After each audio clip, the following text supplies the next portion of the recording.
O Grupo Espírita Amadeu Ferretti apresenta o estudo sequencial da obra O Livro dos Espíritos. Bom, muita paz a todos. Nós estamos aqui reunidos e agradecendo a oportunidade, o convite da casa para que possamos fazer esse estudo, né, sobre a obra basilar do Espiritismo, que é o Livro dos Espíritos, falar sobre os prolegômenos. Meu nome é Cláudia Costa, Claudinha, como somos conhecidos aqui no Movimento Espírita de Campo Grande. E agradecendo a oportunidade que essa casa maravilhosa que nos acolhe com tanto amor e carinho dá a todos nós. Então, Grupo Espírita Amadeu Ferretti. Então, estamos aqui no canal do YouTube, pelo Grupo Espírita Amadeu Ferretti, e agradecemos essa oportunidade bendita de estarmos reunidos em seu nome, em nome de Jesus.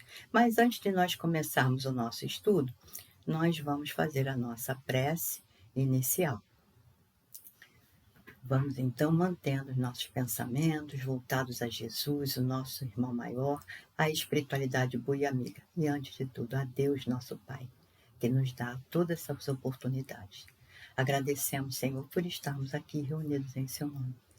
Agradecemos por tantas oportunidades benditas que o Senhor nos oferece para que continuemos na nossa caminhada e crescendo como espíritos imortais que somos.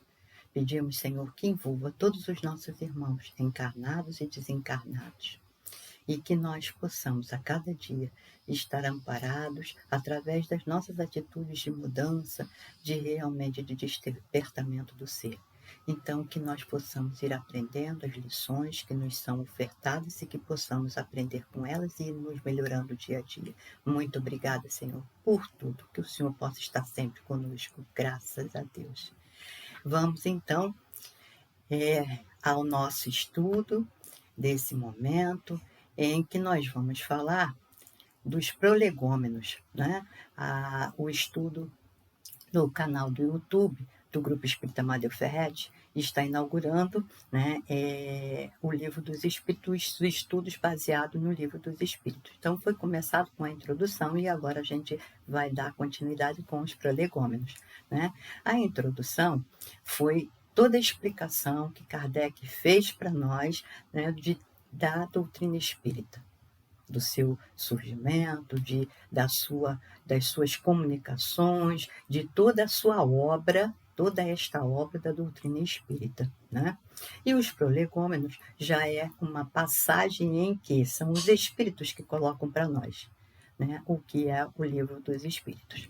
Então, na obra basilar do Espiritismo, o Livro dos Espíritos, há uma singela passagem, né, inicial, que a gente chama de prolegômenos. E esse termo, ele deriva do grego prolegômeno e significa o que precisa ser dito antes. Então, antes da gente começar a ler o Livro dos Espíritos, que nós precisamos saber. Trata-se das noções ou princípios básicos que auxiliam na apresentação e interpretação de uma obra maior. E aí, dentro deste valoroso texto introdutório, destaca-se também o emblema do trabalho do Criador, né? Que é aquela parreira de uva que nós vamos ver nos prolegômenos. Quando inicia o prolegômeno, lá em cima tem esse emblema. E então, os espíritos disseram para Kardec colocar esse emblema, né, no cabeçalho do livro, a cepa, né, e foi desenhada pelos próprios espíritos para que pudesse ser utilizada como emblema. Aí eles dizem que o corpo é a cepa, o espírito é o licor, a alma, o espírito ligado à matéria é o pago. O homem que intensicia o espírito pelo trabalho, e tu sabes que só mediante o trabalho do corpo o espírito adquire conhecimentos, né? Então, isso a gente vai ler mais para frente falando sobre esse emblema, né? Então, inicialmente, é essencial a gente frisar. Vamos primeiro falar sobre esse emblema. Então, inicialmente, é essencial frisar que a palavra utilizada é emblema e não símbolo.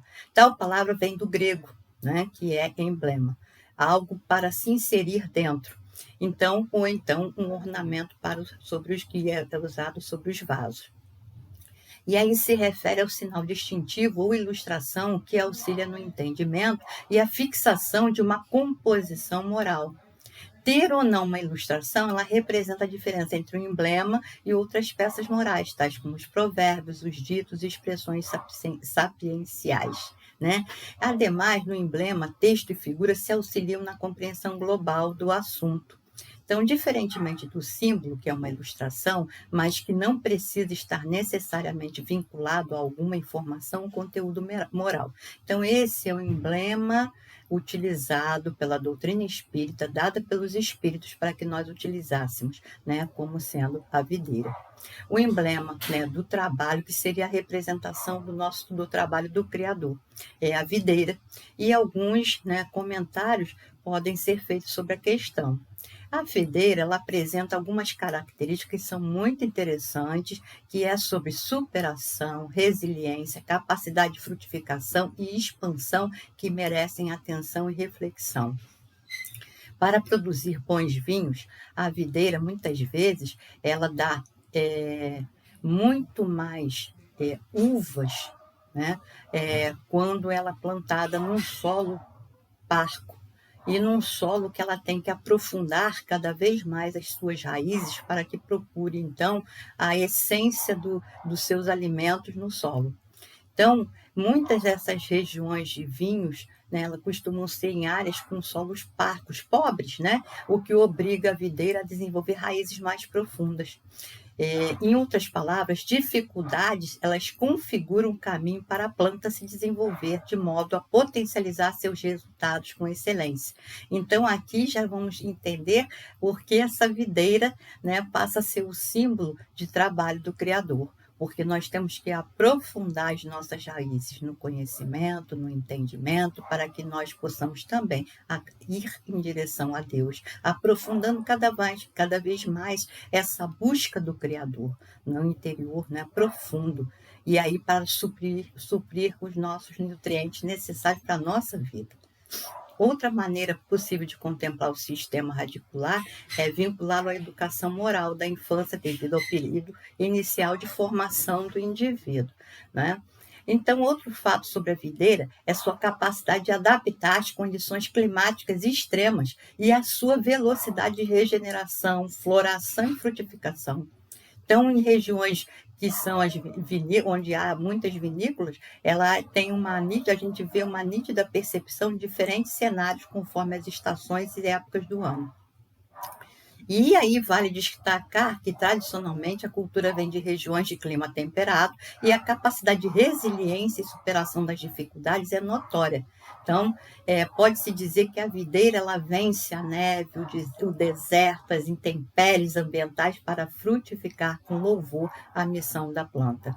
Então, ela é nas lutas, nas dificuldades, que essa planta consegue dar seus frutos. E é assim que tem que ser o nosso trabalho também, né? Essa busca do Criador tem que ser um grande trabalho feito e realizado por todos nós. E vai ser também nas horas difíceis, nos momentos difíceis. Também nós vamos ver que conta-se no emblema reproduzido no Livro dos Espíritos 3 gavinhas e 4 folhas para apenas um único cacho de uva. E o cacho perfeito não é composto apenas de um único bago excepcional, mas de todos. Então, aí mostra a importância da coletividade, a importância da família, do grupo de espíritos afins. Então, nós não trabalhamos sozinhos, trabalhamos com vários bagos juntos, né? Então, somos vários bagos trabalhando para que a gente possa formar aquele cacho. Assim, tanto a qualidade individual quanto a coletiva, elas contam para o progresso geral, né? E a parreira é uma planta exuberante, produção de frutos e tudo mais. E no caso dos vinhos comerciais modernos, é necessário que o produtor realize podas planejadas, né, para que possa haver uma maior qualidade dos frutos. Isso tudo a gente está falando daqui do emblema, né? E por meio das podaduras se prepara o futuro, ao mesmo tempo que gerencia o presente, os recursos da parreira e suas condições. É estar atento e não se descuidar como legítimo jardineiro fiel. Então, desse modo, a videira é como um emblema do trabalho do Criador. serve como fonte de inspiração e exemplo moral para levar adiante as nossas lutas diárias, de agradecer e resistir às dificuldades para cumprir a nossa missão com zelo e dedicação, de agir em prol da evolução presente e futura, e não ficar limitado ao que acontece em nível de superfície, né? Ter a confiança e a fé da perfectibilidade, mesmo que os eventos aconteçam de modo sutil, invisível e silencioso. E, ademais, precisamos apoiar e auxiliar nossos semelhantes na caminhada também. É essencial que as uvas estejam próximas do ponto de amadurecimento umas das outras. Caso contrário, a falta de uma doçura geral não permitirá a produção adequada de vinhos. Então, a abundância ela não vem de apenas um único cacho, mas de todo o conjunto. Então, a gente deve agradecer sempre a Deus, né, pela oportunidade de estarmos na vinha de Jesus, trabalhando para que nós possamos crescer cada vez mais e sermos aí grandes trabalhadores na seara de Jesus, né? E aí nós vamos dando continuidade, nós pegamos os trechos do Prolegômenos para a gente trazer, para a gente poder ir aprofundando. E aí o texto ele, né, inicia Kardec falando da existência dos espíritos. Então ele coloca fenômenos alheios às leis da ciência ordinária se dão por toda parte, revelando na causa que os produz a ação de uma vontade livre e inteligente. E a gente sabe, né, que quando começou esse movimento do espiritismo, na época de Kardec, né, um pouco antes, 1848, 1850, né, a Europa e as Américas estavam aí com um boom de mediunidade principalmente de fenômenos de efeitos físicos, que se iniciou esse contato com o mundo espiritual. E eram vários fenômenos, né, que são os fenômenos de efeitos físicos, porque esses que chamam a atenção, porque esses impressionam os nossos sentidos, né, materialização, transporte de objetos, as mesas que se movimentavam, e tudo isso fazia com que chamasse a nossa atenção. E a razão diz que um efeito inteligente há de ter como causa uma potência inteligente, e os fatos provaram que essa potência é capaz de entrar em comunicação com os homens por meio de sinais materiais. Então, Kardec vai iniciando aqui os prolegômenos, já falando para nós que existe o quê? Inteligência. E essas inteligências se comunicam conosco. Interrogada acerca da sua natureza, essa potência declarou pertencer ao mundo dos seres espirituais, que se despojaram do envoltório corporal do homem. Assim é que foi revelada a doutrina dos espíritos.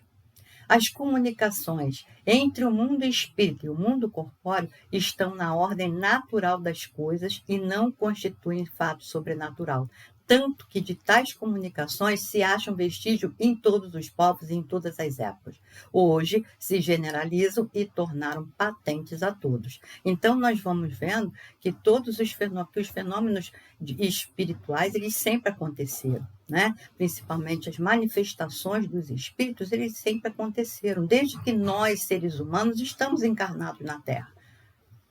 Só que nós ainda não sabíamos a extensão desses fenômenos, nós ainda não conhecíamos, né? E não sabíamos fazer realmente, conseguir entender que essas manifestações eram dos espíritos. Muitas vezes nós classificamos como dos deuses. Então, os espíritos, eles anunciam que chegaram os tempos marcados pela providência para uma manifestação universal, e que, sendo eles os ministros de Deus e os agentes de sua vontade, têm por missão instruir e esclarecer os homens, abrindo uma nova era para a regeneração da humanidade.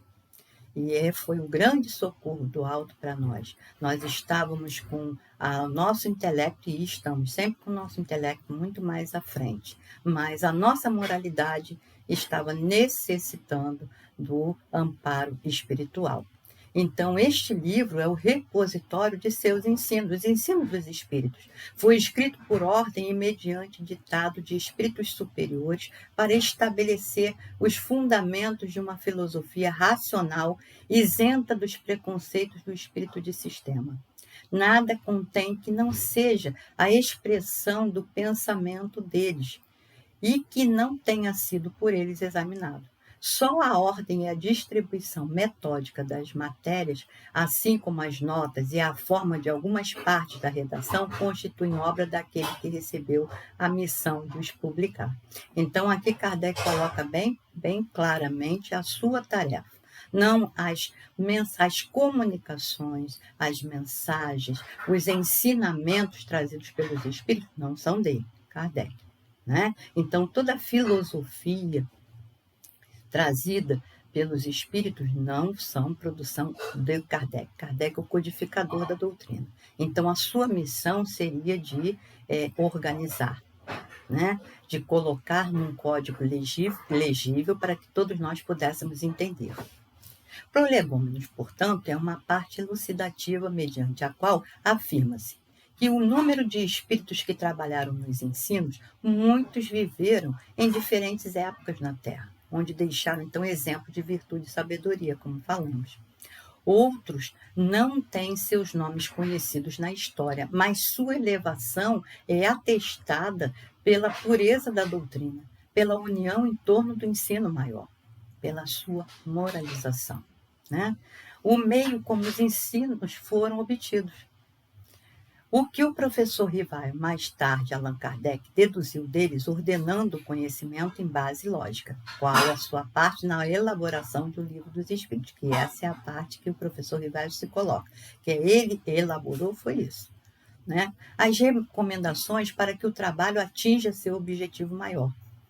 E aí, dando continuidade à leitura dos prolegômenos, ele diz: eis em que termos nos deram por escrito e por muitos médios a missão de escrever este livro. E aí os espíritos colocam: ocupa-te com zelo e perseverança do trabalho que empreendeste com o nosso concurso, pois esse trabalho é nosso. Nele pusemos as bases do novo edifício que se eleva e que um dia há de reunir todos os homens no mesmo sentimento de amor e caridade. Mas, antes de o divulgares, revelo-emos juntos, a fim de lhe verificarmos todas as minúcias. Então foi feito, foram explicações dadas por Kardec, e depois foi feita toda uma análise daquilo que foi escrito, que foi ditado, para que pudesse ser levado a público. Antes de ser levado a público, foi feita toda uma análise, né? Estaremos contigo sempre que o pedires, para te ajudarmos nos teus outros trabalhos, porquanto esta é apenas uma parte da missão que te está confiada e que já um de nós te revelou, que foi em reuniões medianímicas em que foi revelado que Kardec tinha essa missão de codificar a doutrina, de trazer até nós a doutrina espírita. Entre os ensinos que te são dados, alguns há que deves guardar para ti somente, até nova ordem. Quando chegar o momento de o publicares, nós te diremos. Enquanto esperas, medita sobre eles, a fim de estares pronto quando te dissermos. Porás no cabeçalho do livro, aí vamos novamente falar sobre esse emblema, né? Porás no cabeçalho do livro a cepa que te desenhamos, porque é o emblema do trabalho do Criador. Aí se acham reunidos todos os princípios materiais que melhor podem representar o corpo e o espírito. O corpo é a cepa, o espírito é o licor, a alma ou o espírito ligado à matéria é o bago. O homem que intensicia o espírito pelo trabalho. E tu sabes que só mediante o trabalho do corpo o espírito adquire conhecimentos. E aí a gente sabe que nós estamos aqui encarnando e reencarnando quantas vezes forem necessárias. Para quê? Para crescermos, para aprendermos, para desenvolvermos como espíritos imortais que somos, para chegarmos à nossa plenitude como espíritos. Assim, ao estudá-lo, destaca-se o trabalho dos espíritos e estes controlaram todos os detalhes. Vão ser trabalhadas no seu conteúdo as bases que levarão o homem, no seu desenvolvimento, tempo e espaço, a se reunirem no mesmo sentimento de amor e caridade. Então, através da doutrina espírita, nós vamos começar a entender quem somos nós e o que estamos fazendo aqui. Qual é o nosso trabalho na cocriação. A parte de Hipólito Leon Denis Arrival, Allan Kardec, será de compilar, organizar, ordenar, como ele colocou, né? Todo o material reunido. Para isso exigem zelo, perseverança, meditação. Oferecem, aí os espíritos oferecem, né? Toda ajuda que se fizer necessária. E aí eles colocam, né? E aí fala-se sobre o emblema, né? E o homem, né, que vai ter que trabalhar. E esse emblema, ele vai falar do quê? Que nós precisamos trabalhar o espírito, que é o trabalho do corpo que o espírito adquire conhecimento. Então, os espíritos também avisam para Kardec sobre as dificuldades do trabalho, mas consolam com o fim almejado. Então, a gente vai ler mais um trechinho dos prolegômenos que fala: não te deixes desanimar pela crítica. Encontrarás contraditores encarniçados, sobretudo entre os que têm interesse em enganar. Encontrá-los-ás mesmo entre os espíritos, porque os que ainda não estão completamente desmaterializados procuram frequentemente semear dúvida por malícia ou ignorância. Prossegue sempre. Crê em Deus e caminha em confiança. Aqui estaremos para te amparar e vem próximo tempo em que a verdade brilhará em todos os lados. Então, aqui os espíritos avisam, vai ser difícil no trabalho? Vai ser difícil essa dedicação à doutrina espírita, em trazer uma doutrina que diz que nós todos somos espíritos imortais, que estamos aqui em aprendizado, em crescimento evolutivo, né? Vai ser difícil, sim, mas eles estarão nos ajudando, estarão ajudando Kardec. Então, eles estavam dizendo eles.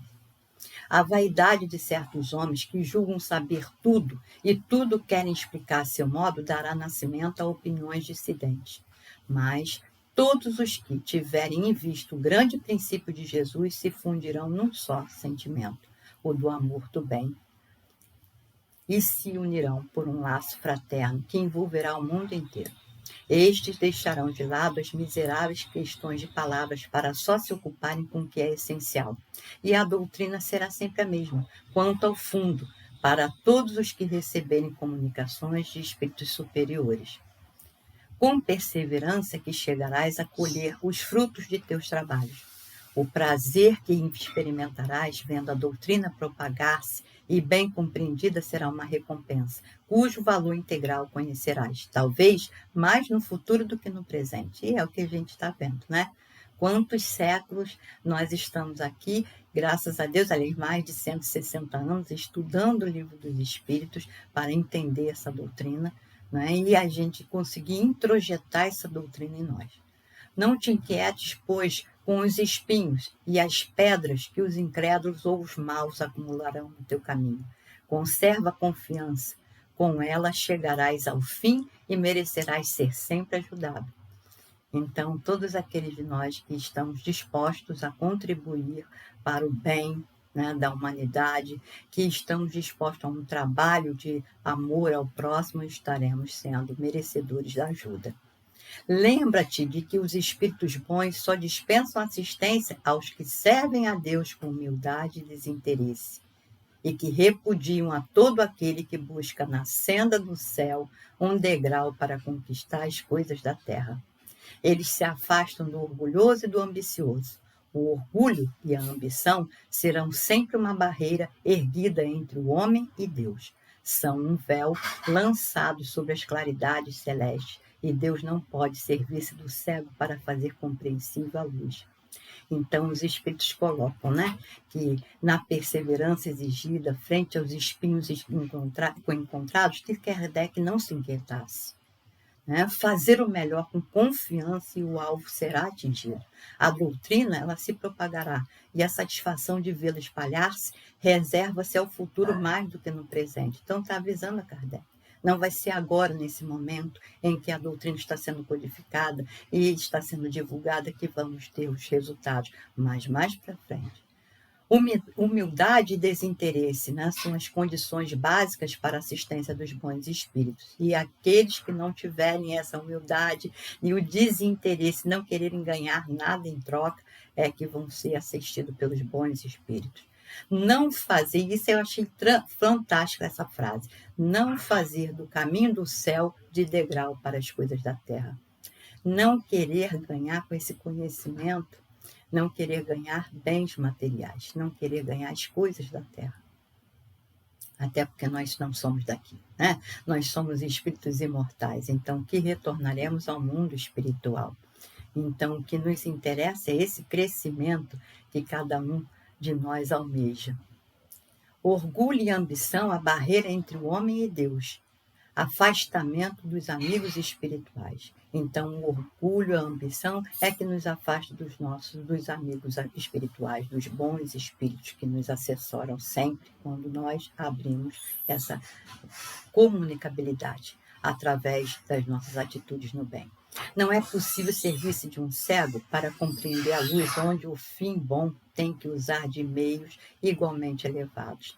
Então, não adianta eles tentarem trabalhar com aqueles que agora não podem ver ou não querem ver, né? Então, era necessário que nós precisamos ir nos preparando para que nós possamos entender a doutrina. Enfim, trabalhar-se-á com fenômenos, com objetos de experimentação que se pode manifestar no tempo e no espaço, segundo as leis do entendimento, e no trabalho decorrente se enfeixarão pontos chaves, como? Aí vamos ter a ação de uma vontade livre e inteligente, são os espíritos. Essa vontade se exteriorizará através de efeitos ou sinais materiais. E toda revelação ela provirá de espíritos despojados do invólucro corporal. Estas comunicações elas estão na ordem natural das coisas. Não se constituem como fato sobrenatural existentes em todas as épocas e povos, agora generalizadas e patentes a todos. É como disse nos prolegômenos, né? Então, essas comunicações, essa comunicabilidade com o mundo espiritual, ela sempre existiu. Só que agora a gente passa a estudá-las e a compreendê-las.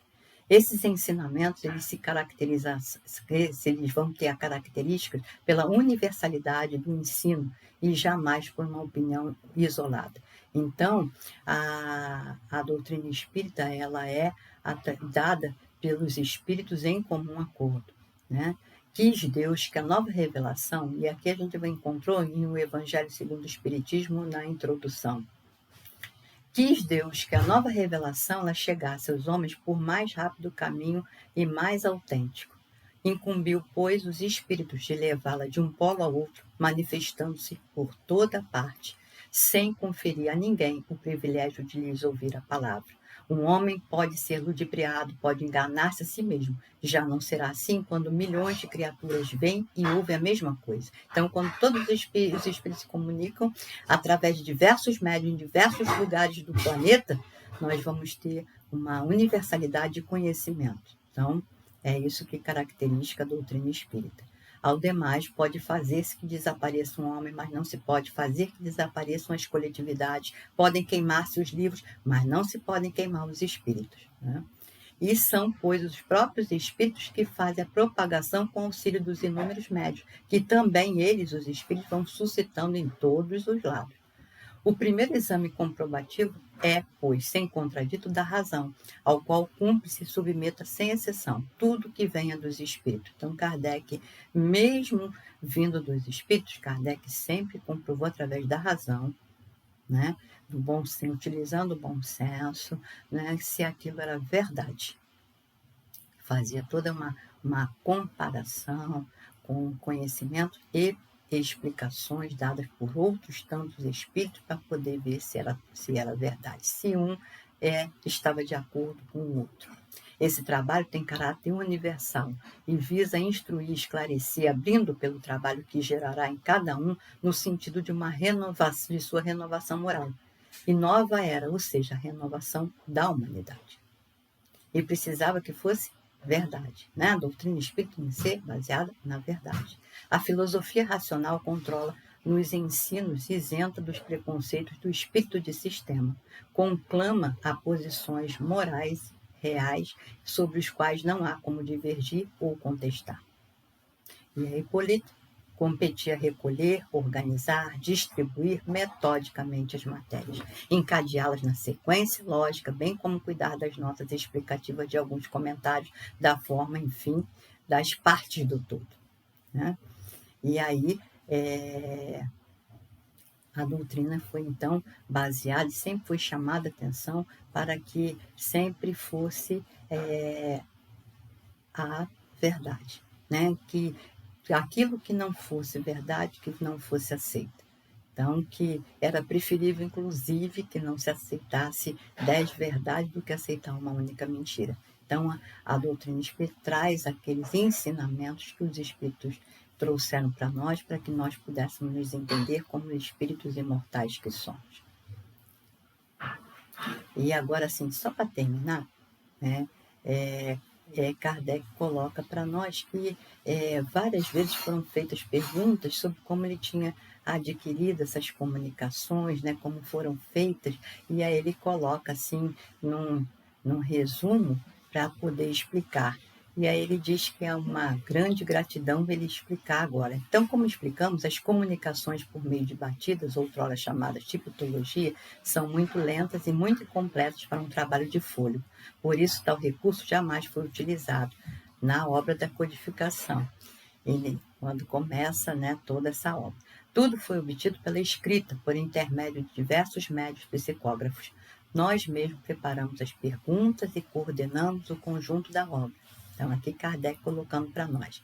As respostas são textualmente as que nos deram os espíritos. A maior parte delas foi escrita sob nossas vistas, outras foram tiradas de comunicações que não foram remetidas por correspondentes ou que colhemos aqui e ali onde estivemos fazendo estudos. Parece que para isso os espíritos multiplicam aos nossos olhos um motivo de observação. Os primeiros médios que concorreram para o nosso trabalho foram os senhoritas Bodin, cuja boa vontade jamais nos faltou. O livro foi quase todo escrito por seu intermédio, em presença de numeroso público que assistiu às sessões, nas quais tinha o mais vivo interesse. Mais tarde, os espíritos recomendaram uma revisão completa em sessões particulares, tendo-se feito, então, todas as adições e correções que eles julgaram necessárias. Esta parte essencial do trabalho foi feita com o concurso da senhorita Jabé, a qual se prestou com a melhor boa vontade e o mais completo desinteresse a todas as exigências dos espíritos, porque eram eles que marcavam dia e hora para as suas lições. O desinteresse não seria aqui um mérito especial, desde que os espíritos reprovam qualquer tráfico que se possa fazer da sua presença. Mas a senhorita Japé, que é também, né, uma notável sonâmbula, tinha seu tempo utilmente empregado e compreendeu que também lhe daria uma aplicação proveitosa ao se consagrar à propagação da doutrina. Quanto a nós, já o declaramos desde o princípio e temos a satisfação de reafirmá-lo agora. Jamais pensamos em fazer do livro dos espíritos objeto de especulação. Seu produto será aplicado a coisas de utilidade geral. Por isso, seremos sempre gratos aos que de coração e por amor ao bem se associaram à obra a que nos consagramos. E assim, sim, nós, irmãos, terminamos o nosso estudo dessa noite, agradecendo esse momento, agradecendo a todos pela ajuda, pelas vibrações positivas. Vamos, então, à nossa prece de encerramento, agradecendo a casa pelo convite. E, então, mantendo os nossos pensamentos voltados a Jesus, vamos pedindo, Senhor, que nós possamos a cada instante ir melhorando, aproveitando esses ensinamentos que nos são dados pelo seu Evangelho de amor, de luz, e que nós possamos colocá-los em prática em todos os momentos de nossa existência. Agradecemos por tudo, todas as oportunidades, e que possamos aproveitá-las. Senhor Jesus, nós te agradecemos pelo estudo desse momento e agradecemos por estarmos aqui unidos em seu nome. Muito obrigada por tudo e que o Senhor possa estar sempre em nossa presença. Graças a Deus. Então, muito obrigada a todos, que a paz de Jesus possa continuar nos envolvendo hoje e sempre.